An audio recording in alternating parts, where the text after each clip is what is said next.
guns, ammunition, and a chilling note.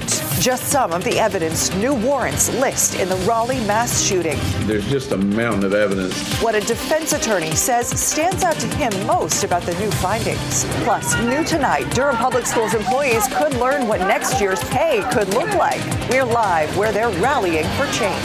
Here comes the rain and the chill. When to grab your umbrella for heavy showers and when to grab your jacket to bundle up for temperatures in the 30s.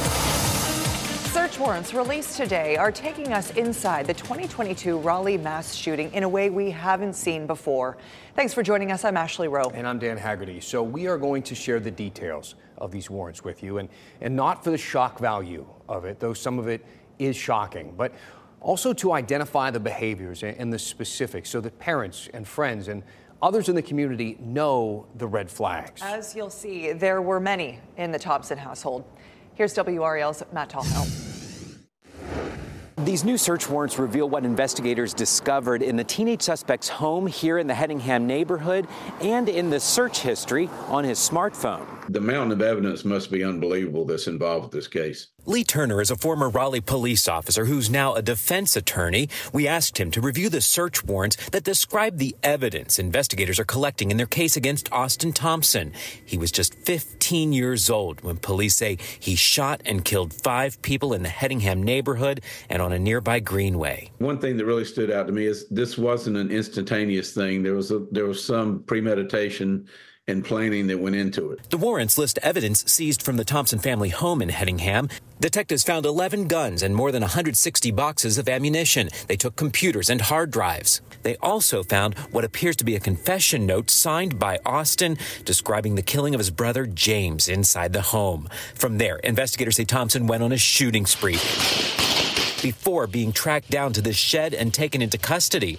The search warrants also reveal what Thompson was allegedly searching on his phone during the incident. The warrants say he searched for active shooter NC, previous mass killings, age of suspects, weapons used in violent crime, and police response tactics, including 10 codes, which are short phrases police use to communicate quickly over the radio. Probably he was trying to decipher exactly what they were saying and what these codes meant as to how it pertained to him. The search warrants also describe Thompson as an avid gamer. I asked Turner why investigators would mention that. Whether there's some mental issues with this young man, I don't know. We're not privy to that, but I think that's why the gaming would probably be thrown in, just to show another aspect of where he was mentally or what might have possibly contributed to this. Matt Tallhelm, WRAL News, Raleigh.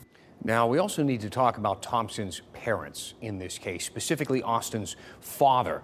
He faces misdemeanor failure to store a firearm charges. This charge draws comparison, some of you might think, to the Michigan school shooting case. WRAL's Chris Lovingood heard today from the Wake County District Attorney. Chris, wondering what she had to say about all this. Well, Dan, we couldn't get DA Lauren Freeman on camera, but she did provide a statement. Again, this is about the parents of Ethan Crumbly, the convicted school shooter in Michigan. Freeman said the facts and evidence in that case are key to understand here. Because of what played out there, that is what made Crumbly's parents' manslaughter conviction possible.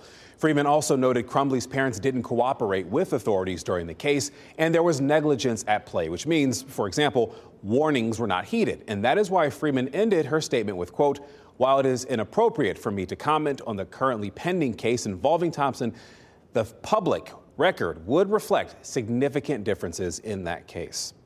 Now, the Crumbly convictions are a landmark outcome in our country where school shootings happen far too often. And there are people who believe that parents of school shooters should be held responsible. But again, Freeman says what happened in Michigan and what happened in Hedingham here locally have important differences you have to note. Absolutely. Chris Lovingood, thank you so much. So there you have it. And again, there's no getting around that letter. It is horrifying. But we have weapons and ammunition, internet, search history, video games.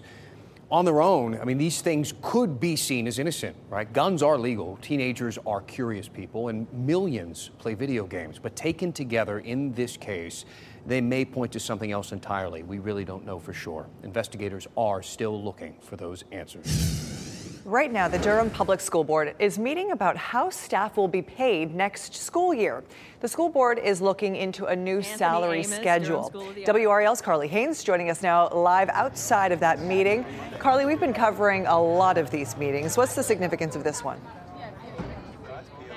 Well, this really matters to people right now. Some of these workers have actually made a data visualization of just how much this pay issue has affected them. And the purpose of the salary schedule that they're going to be discussing tonight is to give these classified staff workers raises while still being within the budget. And that was the whole problem with the previous salary schedule, which caused DPS to have to pull back, leading to rallies and even canceled school days. So we are seeing a ton of people at this meeting right now. And some of the people here, they don't want a new pay schedule. They want the previous one because it gave many of them some big raises. Unfortunately, that was the one that DPS didn't budget for. It was found to not be feasible with its implementation, leading to this whole pay issue that we've been covering. But this group feels as though they were promised that money.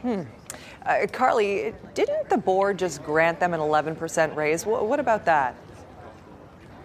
So they did have an 11% fixed raise, but some people are still not getting paid as much as they were promised back in October. So it still is a pay cut for them. We were actually just speaking with an instructional assistant who said some employees are so disappointed by this that they're thinking about leaving the district altogether. A lot of resignations so far. It's hard to continue to work for, you know, a company that feels like they don't really care about you, but when you love what you do, it's hard to really turn your back on it. And if the board accepts the comptroller's recommendation tonight, then the interim superintendent will know what to put in her proposed budget at the next meeting. Back to you. I know you'll stay following it. Carly Haynes reporting live in Durham. Thank you. Some new information right now in the WRAL Live Center about a kidnapping investigation started down here in Lumberton. The suspect with 2 kids in the car drove about 100 miles up to Raleigh. Take a look at your screen. This is video from Sky 5. This all ended near Brentwood and I-440. On the right side, Sky 5 was there just moments after one of those kids was taken from the crashed car to the ambulance to be checked out. The brand new information right now at 7 o'clock is from Lumberton Police on your screen. This is the statement now confirming that kidnapping. The police department investigating the alleged kidnapping of 2 children, 1 and 4, from the Econo Lodge there in Lumberton. The suspect taken into custody, the children taken to the hospital to be evaluated. I did ask if the man involved in this was the father of the 2 kids in a child custody situation, and our sources say that is not the father. Back to you. Yeah, it was quite a scene to watch play out, Mark. Thank you so much. So let's take a look here. This is the system that's going to be moving toward our way. The chances of storms on deck for around this time tomorrow.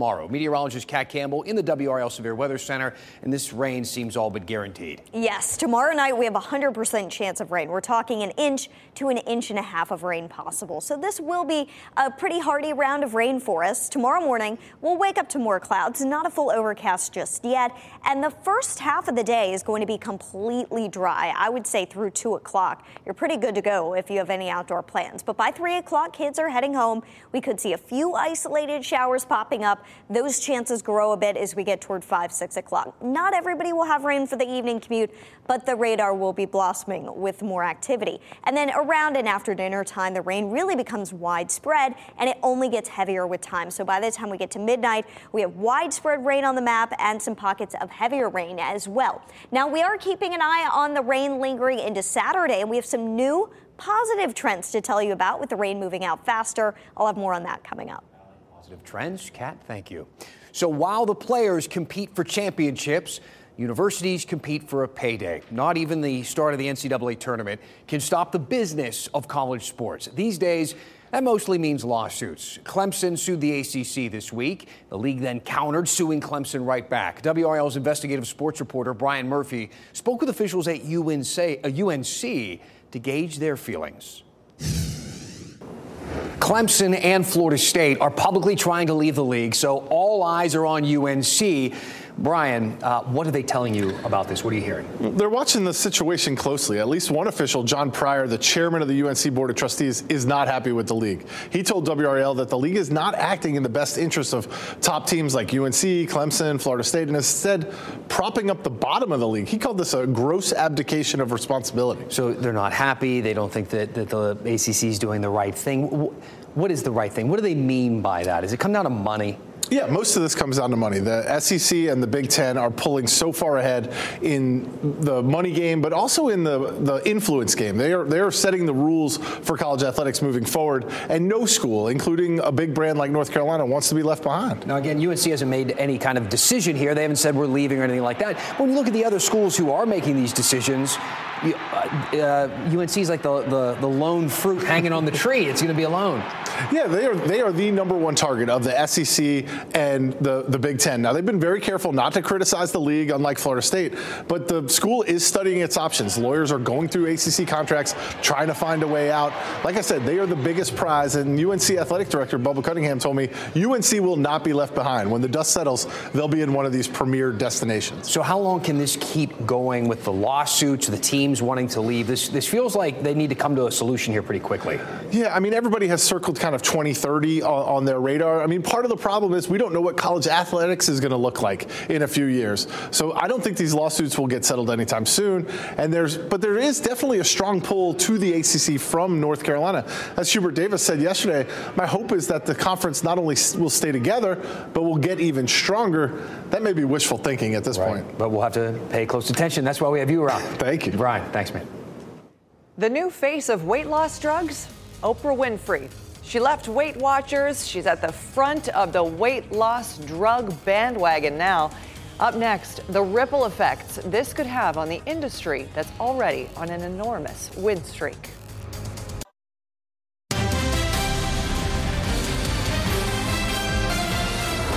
By now you've seen this headline, Oprah leaving the Weight Watchers board of directors, announcing she is using a weight loss drug.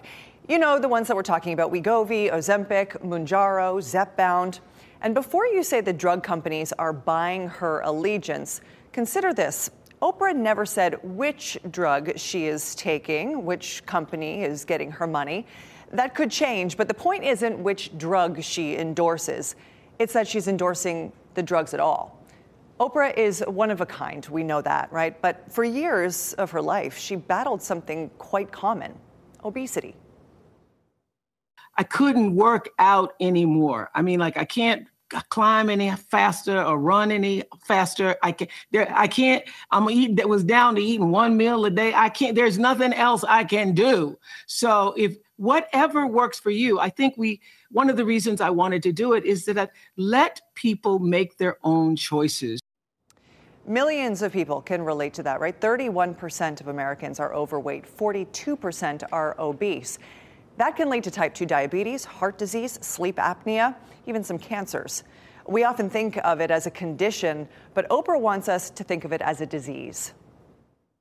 People understand obesity is a disease, and so stop blaming yourself for something that's in your brain. Stop shaming yourself and other people for that. She's been saying this a lot this week after a primetime special on ABC. And you know, it is a disease. The American Medical Association declared it so in 2013. The CDC and NIH both recognize obesity as a disease. It's an important distinction, right? It means sheer willpower won't always be enough to treat it. Enter the popular drugs. A Pew Research study found 3/4 of Americans have heard a lot or a little about Ozempic, Wegovy, and other similar drugs. But you don't need to study to know that they are popular, right? You just look at the stock market.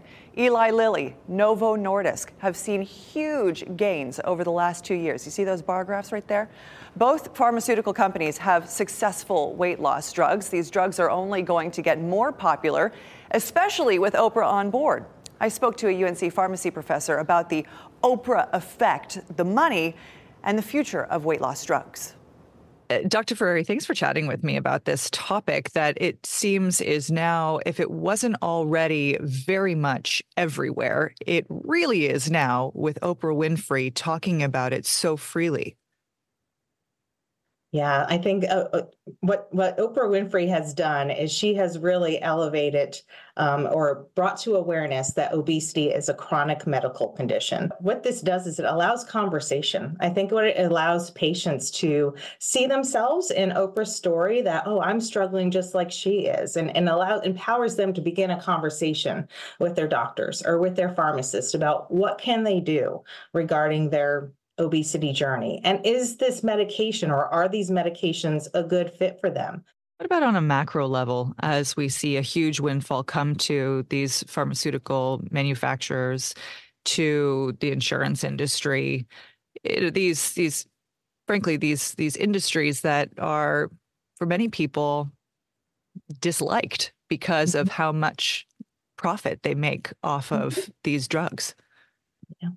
Yeah, it's a multi-billion-dollar industry. And these medications, when they have the power behind a powerful celebrity like Oprah Winfrey touting its success for her, there's going to be a lot of people who will want to try it. And the industry loves when they get those powerful celebrities behind them because it increases their profit margins. And that's why I think you need to go into it thinking about as it's just one part of the equation. It's not a magic pill. It's not a magic medication. And knowing that we have a medication that can help with reduce those health risks and reduce obesity, I think that's something that we as a country and politically, need to think through. Are we willing to pay for prevention, or are we only willing to pay for treatment? And our country right now is not typically funded through a prevention healthcare mechanism. We are funded through a treatment healthcare mechanism. Thank you so much. Really, really appreciate your time. It's not just money that you have to consider in the long term. There are still questions about whether people could become over-reliant on obesity drugs. Another UNC professor told CNBC, "I am a firm believer that persons with obesity should really have a lifestyle-based program. The research, however, is scant at best. With the combination of lifestyle plus these newer medications, we certainly need more to understand these gaps in the science." One thing we know for sure: more people are going to want these drugs. Just listen to what an obesity medicine physician told Lena Tillett during an episode of On the Record last month. Experts believe that this class of drug is going to be the most prescribed drug in the history of medicine. You can watch that OTR episode right now. Just go to WRAL.com and search On the Record. So what we learned this week: more studies, more considerations about cost and insurance. There's more work to do here, and Oprah Winfrey's star power may have just opened the floodgates to that work. Oh my goodness, keep going. I want to know more. I mean, what a fascinating topic. Let's pivot to this, though, because we got Friday tomorrow. People are looking to start the weekend, and it's going to be joined by a little rain. Yes, and I will say this. Look at all the 0% rain chances. So through lunchtime and even through the early afternoon, you're not going to see a lot of rain, but by tomorrow evening, grab the umbrella, move dinner plans inside, move any outdoor plans inside as well. We've got a 100% chance for rain by tomorrow night. So this is going to be a good soaking round of rain for everyone. The good news here is it will help with the pollen count. It was very high today in tree pollen, mulberry, pine, oak, and maple. In fact, I want to dive a little bit deeper into today's pollen count for a quick moment. The pollen count was over 2,000, and this is the earliest that we have ever had a pollen count in our area, over 2,000, and it is the fourth highest pollen count ever recorded during the month of March. We've got an inch to an inch and a half of rain to provide some relief, though. That'll be nice to help cleanse the air. The bulk of this is actually going to come while a lot of folks are sleeping tomorrow night throughout the overnight hours into Saturday morning.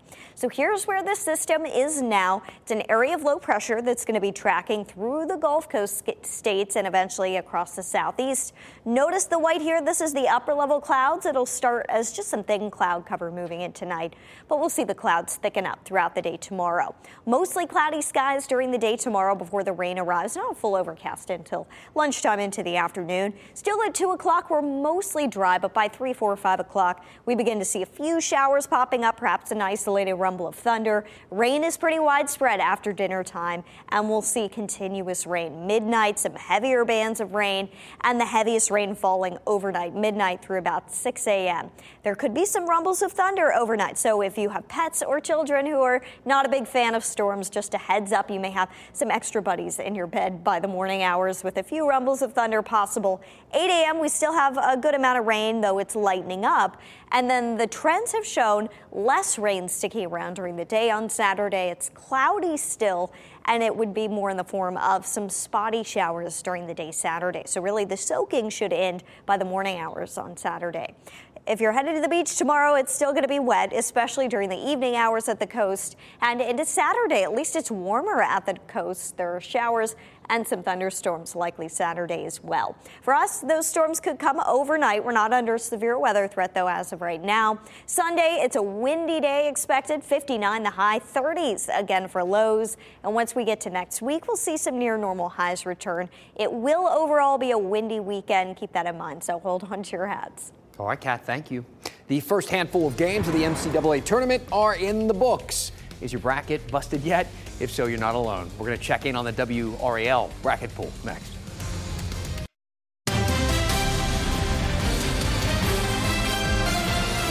All right, before we go tonight, let's talk about some brackets for a moment. A bunch of the WRAL anchors participated in the NCAA tournament bracket poll. No sports gambling here, just good old-fashioned fun, a little bit of pride on the line. So far, so good. No massive upsets just yet. Why do we all put our hands like this? I just don't understand it. Not right? me. Not me. I'm in the pockets. Very cash. A whole lot of us have UNC winning, so clearing that 16-seed hurdle was important. 9 of us took Oregon to beat South Carolina. The only perfect bracket remaining so far is Brian Schrader's. Not surprised. I know. He's perfect. He's so good. We'll see. It's a long tournament, Schrader. All right. Thank you so much. Hopefully, we got some big games on tonight. NC State. Yeah. Good luck, NC State. Yeah. Let's go. We appreciate you being with us here on WRAL News. Our next newscast is at 10 on Fox 50 and 11 on WRAL. Have a great night.